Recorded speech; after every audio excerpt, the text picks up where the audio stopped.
하나님은 긍휼이 많으시고 은혜롭고 오래 참으시는 분이십니다 라는 내용을 가지고 살펴보도록 하겠습니다. 세 가지죠. 긍휼이 많으시고 은혜로우시고 그 다음에 오래 참으신다. 이게 뭐냐면요, 선하심에 대한 구체적인 표현이 되겠습니다. 그러니까 하나님이 선하십니다 라고 했었을 때, 하나님의 선하심이 구체적으로 성경적으로 무엇을 얘기합니까 라고 했을 때 세 가지요. 긍휼하시고, 그 다음에 긍휼이 많으시고 은혜로우시고 그 다음에 오래 참으신다, 이 뜻입니다. 이건 제가 지어서 하는 얘기가 아니라 출애굽기 33장 19절에 나와 있습니다. 우리가 이제 오늘 오후 예배 조금 살펴보고요, 앞으로 이제 오후 예배 때 한 2번 정도 최소한 걸쳐서 이 하나님의 긍휼, 은혜, 오래 참으심 등등, 이제 거기 출애굽기 33장 19절부터 20절에 정확하게 7가지의 하나님의 선하심에 대한 성품이 나옵니다. 그래서 우리가 그거를 이제 오후 예배 때 집중적으로 살펴볼 텐데요. 그 말씀에 근거해서 제가 말씀을 지금 드리는 겁니다. 19절 보시면요, 이에 그분께서 이르시되 내가 나의 모든 선함을 내 앞에 지나가게 하고, 그렇죠? 선함을 내 앞에 지나가게 하신다고 그래요. 그러니까 하나님의 선함이 뭔지를 딱 이렇게 보여주시는데, 그러면 하나님 선함이니까 하나님이 뭐 착하게 한 거, 뭐 다정하게 하신 거, 뭐 이런 걸 우리가 떠올릴 수가 있는데, 그렇게 얘기를 안 했어요. 주의 이름을 내 앞에 선포한대요. 그러니까 지금 뭐냐면 선함이 주의 이름이래요. 그러니까 하나님의 선함은 성품이죠. 이름은 하나님의 호칭이고, 그러니까 하나님의 성품, 선하심이 이름과 관계가 있다라는 걸 보여줍니다. 그래서 주의 이름을 내 앞에 선포하리니 보세요. 근데 나는 은혜 베풀 자에게 은혜를 베풀고 긍휼을 베풀 자에게 긍휼을 베푸느니라, 이렇게 말씀하시죠. 은혜를 베풀 자에게 은혜를 베풀고 긍휼을 베풀 자에게 긍휼을 베푼다. 그러면 왜 은혜를 베풀 자에게 은혜를 베풀고 긍휼을 베풀 자에게 긍휼을 베푸냐라고 했을 때 그게 왜 이름이냐? 여러분, 하나님의 이름 중에서 제일, 하나님의 모든 이름이 하나님에 대해서 그것을 잘 보여주지만요, 그 이름 중에서 최고로 하나님의 어떠하심을 잘 보여주는 이름이 있죠. 그게 뭡니까? 여호와. 우리는 이제 주라고 대문자로 해서, 근데 원래 이름은 여호와 야훼. 근데 여호와인지 야훼인지 몰라요, 아무도. 유대인들은 이름이 너무 거룩하기 때문에 자음만 쓰고 모음을 안 씁니다. 그러니까 이게 모음에 따라서 여호와로도 읽히고 야훼로도 읽힐 수 있는 거예요. 그러니까 아무도 몰라요. 그냥 어떻게 알았냐 그러면 구전으로. 그러니까 옛날 유대인들은 야훼나 여호와로 불렀을 거예요. 그런데 이제 그게 쭉 시간이 내려오면서 잘 전수되면 되는데, 이게 구전이라는 건 바뀌잖아요. 그러니까 기록으로는 모릅니다. 그냥 모음만 있고, 아니 자음만 있고 모음은 없어요. 그러니까 야훼로도 부르고 여호와로도 부르는 거예요. 그래서 야훼라고 부르시든 여호와로 부르든 틀린 게 아닙니다. 어차피 모르니까. 어차피 모르니까. 그러니까 어쨌든 야훼든 여호와든지 상관없이 하나님의 이름 중에서 그게 가장 하나님을 잘 드러내는 이름이 되죠. 자, 쉬운 예로 제 이름이 김영훈인데 만약에 제가 이제 옛날 방식으로 굉장히 유명한 사람이 됐다. 그러면 호라는 게 있죠. 추사 김종호는 뭐 호가 몇 개인지 모르겠어요. 막 6가지, 7가지 막, 그죠? 여러 개의 호가 있잖아요. 그리고 또 옛날에는 그랬죠. 우리는 요즘은 안 그랬는데 아명도 있어요. 어렸을 때 이름. 그렇죠? 그러니까 한 사람이 여러 이름을 가질 수 있는데, 그러나 제 경우라면 제 이름이 김영훈이라는 이름이 제일 제일 중요한 이름이 됩니다. 왜죠? 출생신고에 이렇게 돼 있잖아요. 호적에도 올라가 있고 주민증에도 이렇게 돼 있고. 그러니까 제 호도 있을 수가 있고 아명도 있을 수 있지만 김영훈이라는 이름이 딱 주민등록증에 박혀 있기 때문에 그게 제일 대표 이름이죠. 그러니까 저를 제일 명확하게 보여줄 수 있는 게 지금 제 이름 김영훈이죠. 마찬가지로 하나님의 이름은 엄청 많습니다. 근데 엄청 많은데 그중에서 못 박은 이름이 뭐냐면 야훼 여호와예요. 그러면 야훼 여호와가 영어 킹제임스로 보면요, I am that I am이에요. 그러니까 이게 스스로 계신 자, 우리는 번역하는데 그 잘한 번역이죠. 스스로 계신 자. 그러니까 이제 우리는 자존자라고 그랬죠. 한자를 써서 근본역은. 근데 스스로 계신 자, 자존자 똑같은 이름이죠. 그런데 유대인들은 I am 그러면 이게 스스로 계신다는 거야. I am. 그러니까 이걸 이해하시면 예수님이 네가 아브라함보다도 50살도 안 돼 네가 어떻게 아브라함 봤냐 그럴 때 예수님이 그때 영어 킹제임스 가서 보시면 I am이라는 걸 써요. 그러니까 내가 아브라함이 있기 전부터 있었다고 그래서 I am이라는 단어를 써요. 그러니까 유대인들이 깜짝 놀라면서 네가 50살도 안 돼 어떻게 아브라함을 봤냐? 그러면서 그 뒤로 가면은 돌을 드는 장면이 나오는데 유대인들에게 그 유대인들 히브리 말의 어법에서는 아임이란 말을 쓰면요. 그게 하나님을 뜻하기 때문에 함부로 쓸 수 없는 말입니다. 그러니까 우리가 영어로도 I am 그러면 어법으로는 올바르지 않은 문장이에요. 왜요? I am 그리고 I am 그다음 뭐가 있어야 되잖아. I am Tom, I am Jane, I am boy. 그죠? 그다음에 뭐가 나와야 돼요. 그죠? I am happy. I am 되면 뭐가 나와야 돼. 그죠? 그런데 그냥 없어요. I am 그러면 그건 뭐냐면 나는 있는 거야. 나는 있는데 그 내가 뭔지를 뒤에 Jane, Tom, happy 뭐 등등등등으로 표현을 해줘야 되는데 그게 없는 거예요. 그냥 I am 그러면 나는 존재한다 이거예요. 그냥 나는 스스로 있는다 이거예요. 그러니까 지금 여기서 왜 이름이라고 했냐면 보세요. 나는 은혜 베풀 자에게 은혜를 베풀고 그러니까 I am 식으로 가는 거예요. 그러니까 왜 하나님이 내가 은혜로운 게 내 이름이냐면 나는 은혜 베풀 자에게 은혜를 베푼다 이거예요. 그러니까 그 뜻입니다. 이해되셨나 모르겠어요. 예. 그래서 그러니까 그 얘기는 뭐냐면 하나님은 은혜와 긍휼이 풍성하시고 그게 내 이름이다라는 거예요. 그게 이름. 예. 그게 내 이름이다. 자, 그래서 34장 6절에 또 나오죠. 주께서 그의 앞을 모세 앞을 지나가시며 선포하시되 주로다 긍휼이 보세요. 뭐 주로다 또 자기 이름을 말씀하시죠. 주라고 하나님 이름을 말씀하시죠. 그리고 긍휼이 많고 은혜로우며 오래 참고 선함과 진리가 풍성한 주 하나님이로다. 그렇죠. 그러니까 주 하나님에 대한 정의가 뭡니까? 긍휼이 많고 은혜로우며 오래 참고 선함과 진리가 풍성하다. 그러면 이게 뭐냐면 이런 뜻입니다. 제가 예를 들어서 목사님은 어떤 분이세요? 그러면 저는요 긍휼이 많고 선하고 그다음에 오래 참고 선함과 진리가 풍성한 사람이에요. 제가 그 말을 쓰면 어색해요. 그렇죠? 그렇잖아요. 그러면 잘난 척하는 것 같이 들리지 않습니까? 예. 왜냐하면 우리는 서로 다 알고 있습니다. 죄인이란 걸. 예. 구원받았지만 성품상은 여전히 죄인이기 때문에 아무리 목회자라고 그래도 저는 긍휼이 많고 은혜롭고 오래 참고 선함과 진리가 풍성한 사람입니다. 그러면은 그게 교만이란 걸 다 알아요. 그런데 하나님은 이렇게 쓰셨을 때 아무 문제가 없습니다. 왜요? 하나님은 어둠이 없으신 거예요. 죄가 없으신 거예요. 하나님은 100%, 1000%, 만프로 비교할 수 없이 긍휼이 많으시고요. 은혜로우시고 오래 참고 선함과 그 다음에 진리가 풍성하십니다. 예. 이게 하나님이에요. 이게 하나님의 선하심입니다. 그러니까 누누이 말씀드리지만 어떤 종교의 신도 자기가 은혜와 긍휼과 그 다음에 진리가 이렇게 풍성하다 이렇게 성품을 강조하는 신이 없어요.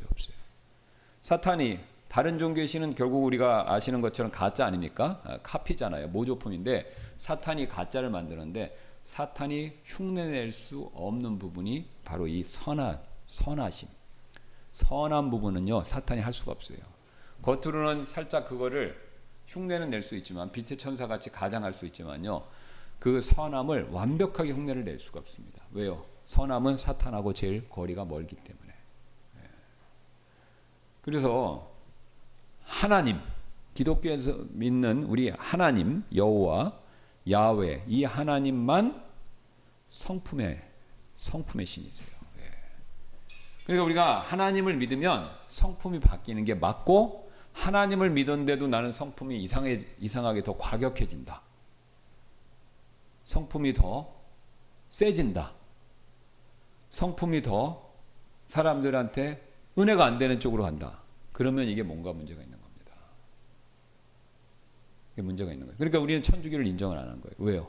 천주교는 십자군이라는 이름 아래 어떻게 했습니까? 사람들을 잡아 죽였잖아요. 그리고 이슬람하고 뭐가 다릅니까? 그래서 성경은 하나님의 긍휼하심, 은혜로우심, 오래 참으심을 계속 강조하고 이 세 가지를 세트로 언급할 때가 굉장히 많습니다. 그래서 거기 구절들 제가 밑줄 그어놨죠. 거기만 보도록 하겠습니다. 거기 보시면은 느헤미야 9장 17절 은혜로우시고 긍휼이 많으시고 노하기를 더디하시고 그렇게 얘기하죠. 시편 86편 15절도 똑같습니다. 은혜로우시고 오래 참으시고 긍휼과 진리가 풍성하신 하나님.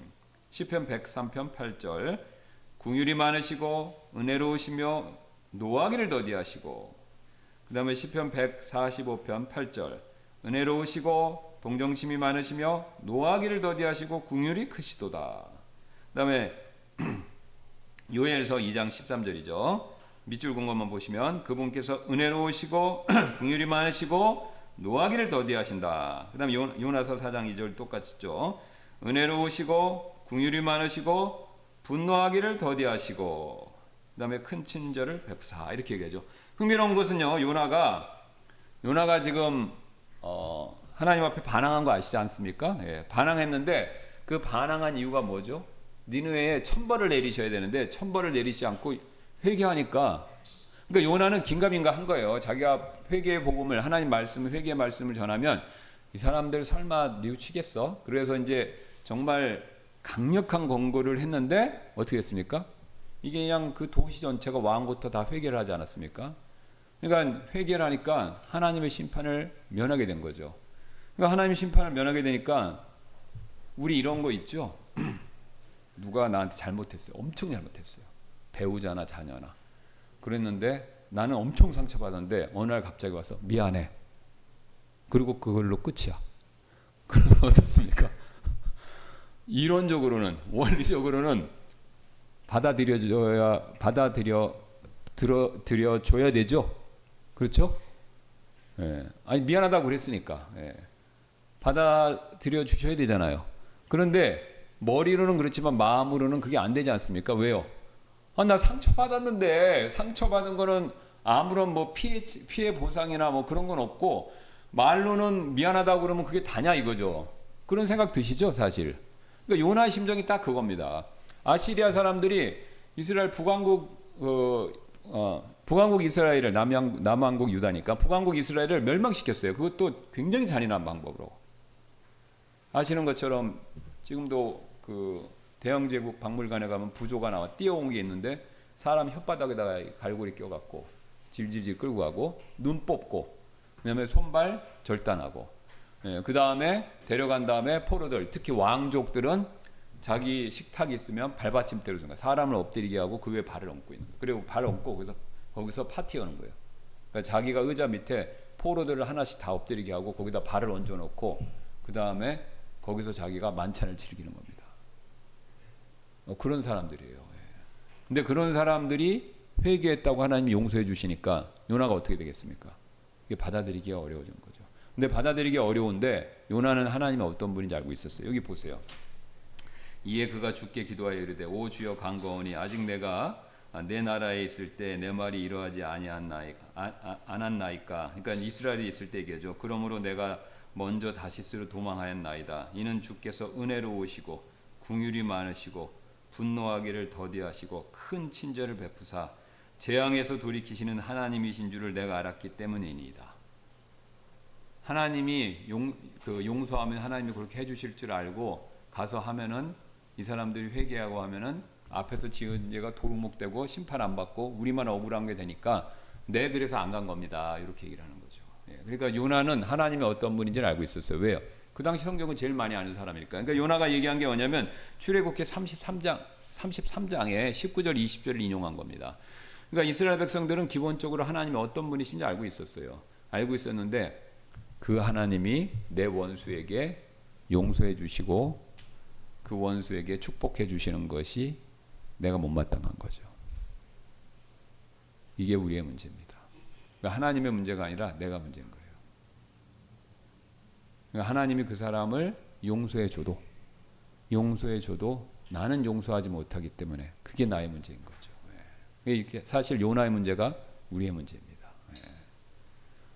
그러니까 그런 게 있죠. 저 사람은 구원받았지만 감사하지만 저 사람이 나한테 행한 일을 생각하면 이런 생각이 들 때가 있죠. 그죠? 예를 들어서 김정은 생각해 보세요. 김정은 회개하고 예수님 믿었어요. 그러죠? 근데 할렐루야 아멘하고 회개하고 예수님 믿었어요. 그런데 그 사람 손에서 죽은 사람이 어디 한둘입니까? 그러니까 참 저 사람 어떻게 되나 이게 그런 생각 들죠. 사실 이게 우리의 심정입니다. 그런데 그런 거에 비하면요. 하나님은 너무나도 은혜와 긍휼이 크신 거예요. 그러면 어떤 분은 그래요. 아니 하나님은 내 가족이 죽은 게 아니라 그러니까 뭐 내 가족이 죽었으니까 하나님은 무관하신 거 아닙니까? 아니죠. 이 세상 모든 것은 하나님 손 안에 있고 사실 책임은 하나님이 더 느끼세요. 그렇죠? 예. 그렇잖아요. 내 배우자, 내 자녀는 내 책임이라고 느껴요. 그렇죠? 그런데 하나님은요, 내 배우자, 내 자녀뿐만 아니라 이 세상 만물을 만드시고 주관하신 분이에요. 그런데 이 세상 만물을 주관하시고 유지하시는 분이 하나님이신데 그 안에 있는 김정은이 사고 쳤을 때 제일 책임감을 느끼시는 분은 누구냐면 하나님 자신입니다. 물론 하나님이 김정은한테 악을 행하라고 명령하시거나 시키시거나 그렇게 하시진 않았지만 김정은은 100% 자기 개인의 자유의지로 죄를 졌지만 만든 분이 누구예요? 김정은 만든 분이 누구예요? 하나님이시잖아요. 그러니까 그가 그런 죄 짓는 것에 대해서 가장 슬퍼하시는 분 중에 하나가 누구냐면 하나님이신 겁니다. 그 예수님을 통해서 보여주셨잖아요. 그래서 하나님은요, 우리보다 우리에 대해서 잘못한 사람들에 대해서 더 슬퍼하시고 더 진노하시고 더 미워하시지만 사실은 그 사람들에 대해서 우리보다 더 안타깝게 여기십니다. 불쌍하게 여기시고. 그러니까 하나님의 은혜와 긍휼은요, 한량이 없습니다. 그래서 우리가요, 신앙생활을 저와 여러분이 자유. 우리 신앙생활에 제일 중요한 거는요, 축복을 많이 받아서 좋은 집에, 좋은 차에, 그 다음에 좋은 아파트에, 그 다음에 자녀가 좋은 대학 가는 거, 이거 필요하고 좋습니다. 그게 우상이 되지 않는 범위라면, 하나님께 영광 돌리는 일이라면요, 좋은 일이 맞아요. 우리가 강구해야 되고 또 우리가 필요한 일입니다. 그런데 그거보다 더 중요한 축복, 더 필요한 거는요, 우리에게 자유예요. 자유. 그런 것이 없어도 만족감을 느끼는 거. 세상에선 그걸 정신승리라고 하는데 정신승리는 없는 거에 대해서 만족감을 느끼지만 하나님은 실제하시기 때문에 그 하나님이 우리에게 만족감을 주시는 것은요, 정신승리가 아닙니다. 정신승리는 없는 건데 내 마음에서 막 이걸 해갖고 여기서 만들어내는 거잖아요. 그죠? 이게 정신승리가 사실 정신승리의 제일 대표적인 게 뭐냐면 마약입니다. 마약은 약을 넣어서 우리의 신경을 교란시켜서 스스로 그 뇌 안에서 우리는 어떻게 작동하는지 모르지만 그 뇌에서 막 이게 작동을 하면서 여기서 정신승리를 느끼는 거잖아요. 그죠? 예. 근데 현실은 바뀐 게 있습니까? 아무것도 없죠. 그러니까 마약은 허상인 거예요. 아무것도 아닌 거예요. 그냥 뇌의 신경계를 교란해서 잠시 잠깐 만족을 주는 거죠. 근데 하나님이 주시는 만족은 허상이 아닙니다. 왜냐하면 하나님 계시니까. 하나님 계시니까요. 그 하나님이 내 안에 찾아오셨잖아요. 성령님을 통해서. 그러니까 그 찾아오는 하나님이 내 안에 만족을 주시는 거예요. 자유를 주시는 거예요. 그러니까 이게 제일 큰 복이죠. 근데 그 복을 놀랍게도 우리는 이미 예수 그리스도를 통해서 받았습니다. 그러니까 구원받으셨으면 다 안에 있는 겁니다. 그러니까 그 만족을요, 누리시면 되는 거예요. 누리려면 몇 가지 전제 조건이 있죠. 예. 일단 그것을 믿고, 내 안에 있다는 걸 믿고, 그 다음에 그걸 의지하고 신뢰하고 강구하고, 그 다음에 그 하나님의 은혜가 내 안에 넘치도록 성경에서 말하는 구체적인 여러 가지 지시사항이 있죠. 그거에 순종하시면 되는 겁니다. 그럼 언제든지 나타나요. 언제든지. 상황과 조건과 여건에 상관없이. 이게 제일 큰 축복입니다. 그러니까 하나님은 이미 우리에게 주신 거예요. 그리고 그 이미 이 모든 것을 주셨다라는 걸 성경은 한 단어로 뭐냐면 그게 그리스도의 의다. 이렇게 간단 명료하게 표현하고 그 그리스도의 의란 말을 더 줄인 게 바울이 그리스도 안에서 in Christ, 크리스토스. 예. 헬라어는 그렇게 되고 영어로는 in Christ 이렇게 되는 겁니다. 그리스도 안에서. 그러니까 우리는 그리스도 안에서 이미 풍성하게 다 받은 거예요. 받은 거를 누리면 되는 겁니다. 제가 간간히 그 설명해 드리는 예화 아시죠? 교회차. 옛날에 막 비 줄줄 새는 카니발 옛날에 그 한 20년 전 모델 타고 다니다가 하나님 은혜로 2023년식으로 새 차로 바꿨어요. 그러니까 매뉴얼이 있다만 하다고 말씀드렸죠. 책이에요, 책. 200페이지. 근데 그걸 다 들여다볼 시간이 없어요, 제가. 어느 정도냐면 요게 요약본 이만한 게 있어요. 그래서 이거는 그냥 차 안에 트렁크에 넣어놓고 요것만 제가 이렇게 갖고 있어요. 근데 요것도 다 볼 시간이 없어요. 보세요. 차의 기능이 이렇게 많다는 거예요. 이렇게 많은데 저는 기본만 씁니다. 시동 걸고 그다음에 에어컨 켜고 그다음에 그 자동문 열고 닫고 요거만 써요. 요거. 네, 화면 매뉴얼도 굉장히 기능이 많아요. 그런데 몰라요. 모르니까 못 쓰지. 근데 답사 가다가 우리 딴 분 차를 탔는데 그 차는 더 좋은 차야. 그러니까 보니까 거기는 더 매뉴얼이 많겠어. 막 여기가 앞에가 화면이 이따만 해갖고 거기에 뭐 나오는 게 많은 거예요. 그러면 그 나오는 모든 기능을 알면 어떻습니까? 더 많이 쓰는 거죠. 더 많이 쓰는 거죠. 모르면요, 그냥 기본만 쓰는 겁니다. 그러니까 우리 그리스도인의 삶이 그럴 수 있습니다. 구원받은 것만으로 만족하면서 살아가다가 현실적인 삶은 굉장히 빈곤하다가 가까스로 천국에 가는 거죠. 그러니까 우리 일명 이런 얘기하면 좀 그렇지만 김여사, 그죠? 김여사 운전법. 그냥 자동차 시동 켜고 왔다 갔다 하고, 그죠? 다른 기능은 전혀 사용할지 모르는 그런 우리의 운전 방법이 되면 풍성함이 없죠. 풍성함이 없죠. 그렇게 되면 뭐 포르쉐라든지 뭐 리무진이라든지 아무리 좋은 차를 빌려주거나 리스하거나 사줘도 소용이 없습니다. 왜요? 그냥 티코나 뭐 경차 운전하듯이 똑같이 운전만 하고 다니니까요. 그렇죠? 근데 하나님은 우리에게 엄청난 선물을 주셨습니다. 엄청난. 그러니까 우리는 그거를 찾고 쓰는 법을 익히고 그다음에 적용해서 우리의 삶을 풍성하게 하셔야 돼요. 그게 우리의 몫입니다. 그리고 하나님 얼마나 은혜와 긍휼이 풍성하시는지 우리가 많이 누리고 즐긴 만큼 상도 주신대요. 그러니까 이게 저기랑 똑같아요. 그 자동차 회사가 광고하려고 손님들한테 우리 차 기능 이렇게 엄청 많은데 이거 제대로 사용 많이 하셔갖고 후기 써주시면은 상품 드릴게요. 이런 거랑 똑같은 거잖아요. 그죠? 막 매뉴얼이 이만큼 있는데 안 쓰는 기능 해갖고 후기 남겨주시면 뭐 드리겠습니다. 그죠? 뭐 엔진 오일 1년권, 뭐 1년 정기 교환권 뭐 이런 거 주는 거랑 똑같은 거예요. 그러니까 하나님은 좋은 거 주시고 좋은 걸 누려서 삶이 풍성해 주시면 그걸로 그리스도 심판석에서 더 큰 상을 주신다는 거예요. 그러니까 얼마나 좋습니까? 그러니까 하나님 은혜와 긍휼이 풍성하신 거예요. 우리가 뭔가를 드려서 하나님께 받는 게 아닙니다. 이미 하나님이 우리에게 주셨기 때문에 우리는 그걸 누리고 그 누린 걸로 인해서 감사하고 기뻐하는 것, 그게 하나님께 영광 돌리는 거예요. 우리는 자꾸 하나님께 영광 돌리는 게 뭔가를 우리가 힘써서 만들어내서 하나님한테 바쳐서 그걸로 하나님의 일에 기여하는 거. 여러분 원칙적으로 그런 건 아무것도 없어요. 그죠? 아니 하나님이 원하시면 돌로부터 아브라함 자손도 만드시는 분인데 우리의 섬김과 헌신이 뭐가 하나님께서 원칙적으로 필요하시겠습니까? 하나님은 그걸 원하시는 게 아니에요. 그건 이방 신들만 원하는 거예요. 하나님은 다 가지셨어요. 넘칩니다. 한이 없어요. 그래도 왜 그런 걸 하라고 하시냐면 기쁨으로 하게 하시는 거예요. 사실은 누리고 즐거워하고 그 다음 누리고 즐거우니까 감사하잖아요. 그리고 이 좋은 걸 주셨으니까 영광 돌리게 돼 있고. 그러니까 이 원리죠.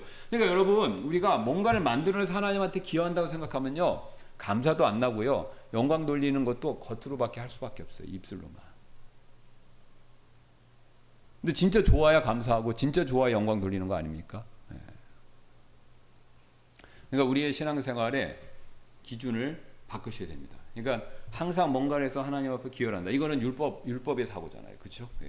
구원받기 전에 우리 세상의 방법이고 우리는 이미 주신 걸 가지고 누리고 즐거워하고 만족해하고 그걸로 기뻐하고 감사하고 영광 돌리고. 그리고 여러분 전자하고 후자를 놓고 보세요. 1번, 2번을 놓고 보세요. 세상 사람들이 안 믿는 사람들이 1번을 봤을 때 믿고 싶겠습니까? 2번을 봤을 때 믿고 싶겠습니까? 2번이죠. 아유 교회 가면 저렇게 고생하고 힘드는데 나 예수님 믿기 싫어. 이렇게 나오는 거죠. 근데 저분은 겉으로는 상황과 여건은 나보다 낫진 않지만 뭔가 항상 좋아서 다녀. 처음에 바본가 그랬는데 바보는 또 아니야. 말을 들어보면 굉장히 말은 지혜로워 또. 딱딱하면서도 부드럽고도 지혜롭고 권위가 있어. 그래서 바보도 아니고 또 이 사람 천재도 아닌데 항상 좋아서 다니는 거예요. 그리고 항상 베풀고. 그러니까 나도 저 사람처럼 살고 싶다 이런 생각이 드는 거예요. 직장이나 회사나 이웃이나. 그렇죠? 그러니까 나도 예수님 믿고 싶다. 그래야 이 사람도 관심을 갖고 그 다음에 복음에 대해서 들으면서 그래서 우리 교회로 인도할 수 있는 거 아닙니까? 내가 직장에서 정말로 이게 성품이나 이런 걸 못 누리는 모습을 보여주면 교회 가자 그러면 갈까요? 안 가죠.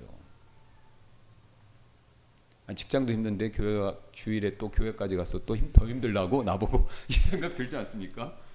그러니까 안 오는 거예요. 그러니까 우리가 왜 교회가 지금 성도가 줄고 이렇게 됐냐? 한국 교회는 커졌어요. 그런데 커졌는데 가보니까 전부 율법이야.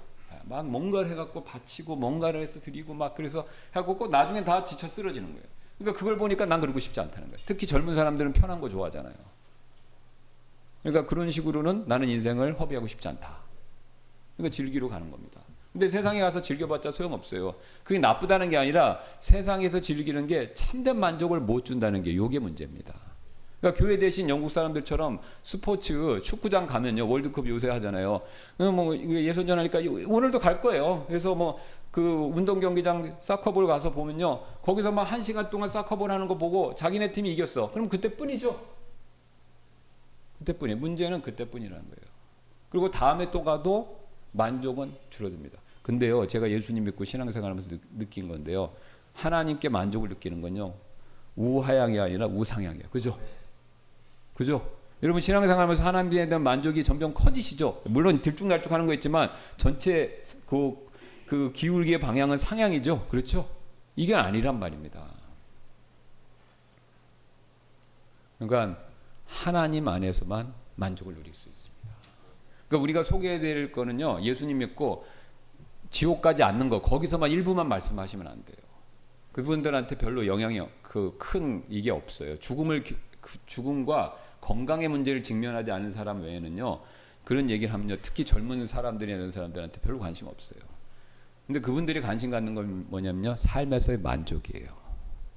근데 이 만족이 채워지지 않는 거죠. 세상적인 것은. 그러니까 더 아직 철이 없으니까 그거를 더 찾아보려고, 혹시 거기에 답이 있을까 봐 더 몰두하고 더 몰입하고 더 추구하지만 그 끝은 뭡니까? 더 갈증과 갈망과 배고픔만 있는 거죠.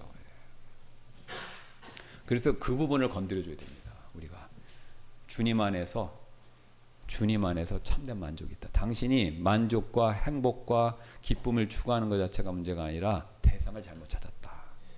예수 그리스도, 그분한테 참 만족이 있다.